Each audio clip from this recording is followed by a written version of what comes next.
안녕하십니까. 김정기TV의 김정기입니다. 2020년 5월 13일 김정기의 직필직설 170회 시작합니다. 오늘 주제는 김정은의 인사태풍이 몰아치다.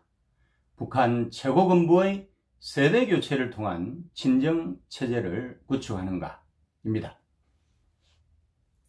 북한 당군정의 권력 엘리트들이 지난 1년여 사이에 광범위하게 교체가 된 것으로 나타났습니다.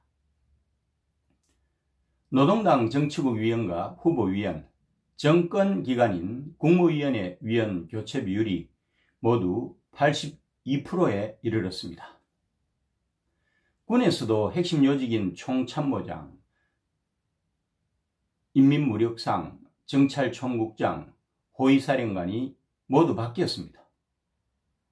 내각은 지난해와 올해 대외적으로 북미 대화의 교착 국면을 지났고 대내적으로는 경제적인 성과가 필요한 시기이기 때문에 성과 중심으로 실용적인 인사를 한 것 같습니다.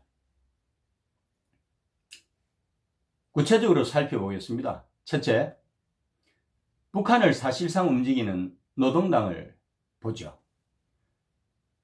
노동당 정치국 상무위원은 총리급 이상으로 김정은 당위원장 겸 당군사위원회 위원장 겸 국무위원회 위원장, 최룡해 당부위원장 겸 최고인민회의 상임위원장 겸 국무위원회 제1부위원장, 박봉주 국무위원회 부위원장 겸 당부위원장 등 3명으로 변함이 없습니다.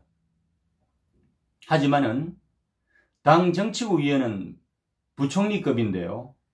총 14명으로 이루어져 있습니다. 이 가운데 10명, 즉 71%가 교체됐습니다. 와우죠. 이들 중에 눈에 띄는 인사는 김재룡 내각총리입니다. 서열이 임명 초기라 정치국원급입니다. 2019년에 정치국원으로 임명이 되고 내각총리를 맡았는데 나중에 가서는 박봉주처럼 정치국 상무위원이 될 것입니다.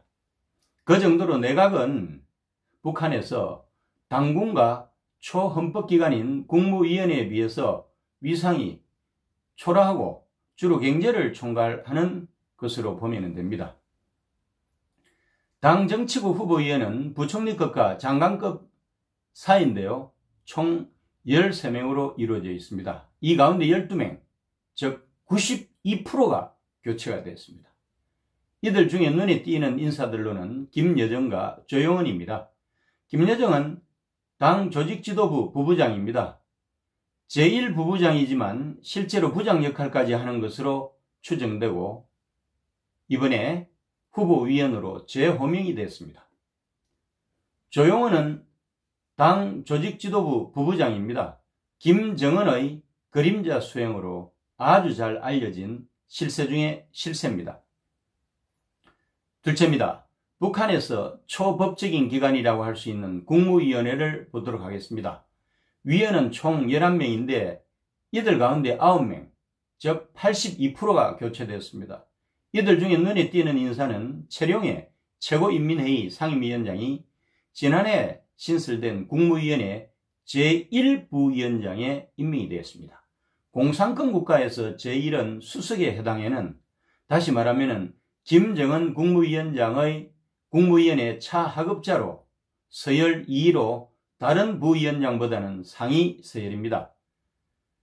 또한 국무위원회 소속 국가보위기관이라고 할 수 있는 우리의 국정원 플러스 비밀경찰에 해당이 되는 국가안전보위성 정경택 보위상과 우리의 경찰청에 해당하는 인민보안성 최부일 보안상에 대한 교체는 이루어지지 않았습니다.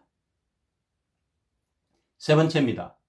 북한의 최고주권기관이긴 하지만 거수기 역할만 하는 최고인민회의를 보도록 하겠습니다. 상임위원장과 부위원장이 모두 바뀌었습니다. 상임위원장은 김영남에서 최룡해로, 부위원장은 양형석과 김영대에서 태영철, 박용일로 교체가 됐습니다.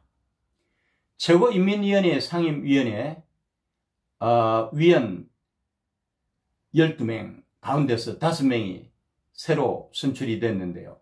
이들 중에 눈에 띄는 인사는 최룡해입니다. 권력 서열 2위가 한직인 최고인민회의 상임위원장으로 밀려난 것으로 해석될 수도 있겠지만은 그가 여전히 센 것은 당 정치국 상무위원이고 당 부위원장이고 국무위원회 제1부위원장으로 실제 권력 서열 2인자로 건재하다는 사실을 눈여겨봐야 하는 것입니다. 네 번째입니다. 병영국가 북한에서 막강한 영향력을 행사하는 군부를 빼놓을 수는 없겠죠. 군에서는 김수길 총정치국장을 제외하고서 총참모장, 인민무력상, 정찰총국장, 호위사령관 등 북한 군부의 핵심 요직이 1년여 사이에 모두가 교체가 됐습니다. 우리의 합참의장에 해당하고 군을 실제로 지휘하는 총참모장이 리영길에서 박정천으로, 우리의 국방부 장관에 해당하는 인민무력상이 노강철에서 김정관으로 교체된 데 이어서 북한의 대남 및 해외 공작을 총괄하는 정찰총국장의 림강일, 김정은 위원장을 지근거리에서 경호하는 호위사령관의 곽창식이 새로 임명이 되었습니다. 현재로 눈에 띄는 인사는 보이지 않습니다. 거의 다 신진으로 교체가 됐기 때문입니다. 이로써 이런 세대 교체를 통해서 김정은 친정체제가 더욱더 공고화되었다는 것을 알 수 있는 것이죠. 오늘도 함께해 주신 김정기TV 애청자 여러분 감사합니다.